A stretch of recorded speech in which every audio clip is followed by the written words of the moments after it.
കർമ്മത്തിൻ്റെ ലക്ഷ്യം, ഫലം എന്നിവയെക്കുറിച്ച് ശ്രീകൃഷ്ണൻ അർജുനനോട് വിശദീകരിച്ചു.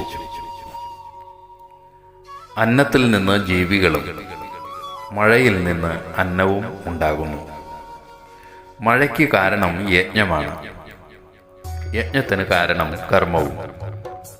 കർമ്മം പ്രകൃതിയിൽ നിന്നാണ് ഉത്ഭവിക്കുന്നത്, പ്രകൃതി ബ്രഹ്മത്തിൽ നിന്നും.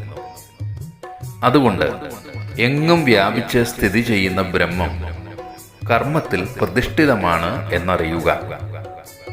ചാക്രികമായ ഈ ധർമ്മവ്യവസ്ഥയെ എല്ലാവരും അനുസരിച്ച് ജീവിക്കണം. നിസ്വാർത്ഥമായ അന്യോന്യ ആശ്രയമാണ് ഈ ധർമ്മവ്യവസ്ഥയെ നിയമിച്ചിരിക്കുന്ന കർമ്മചക്രത്തിൻ്റെ കാതൽ. ഇതിനെതിരായി ജീവിക്കുന്നവൻ തനിക്കും ലോകത്തിനും എതിരായാണ് ജീവിക്കുന്നത്. സ്ഥിതപ്രജ്ഞനായ മനുഷ്യന് ഒരു കർമ്മവും ചെയ്യേണ്ടതായിട്ടില്ല എങ്കിലും ലോകസുഖത്തിനു വേണ്ടി അയാൾക്കും നിഷ്കാമമായി കർമ്മം അനുഷ്ഠിക്കേണ്ടി വരും. ജനകൻ തുടങ്ങിയ രാജർഷിമാർ അപ്രകാരം കർമ്മം അനുഷ്ഠിച്ചവരാണ്. ഈ 3 ലോകത്തിലും എനിക്ക് നേടേണ്ടതായി ഒന്നുമില്ല, എന്നിട്ടും ഞാൻ കർമ്മം ചെയ്തുകൊണ്ടിരിക്കുന്നു. ലോകത്തിൻ്റെ നിലനിൽപ്പിനും ജനങ്ങളുടെ ക്ഷേമത്തിനും കർമ്മം ആവശ്യമാണ്.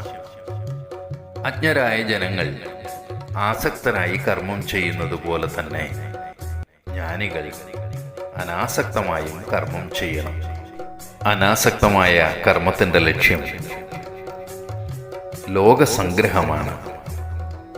ആസക്തമായ കർമ്മത്തിൻ്റെ ലക്ഷ്യം സ്വാർത്ഥമായ കർമ്മപൂരണവും ആണ്. അർജുനൻ അപ്പോൾ ഭഗവാനോട് മറ്റൊരു ചോദ്യം ചോദിച്ചു.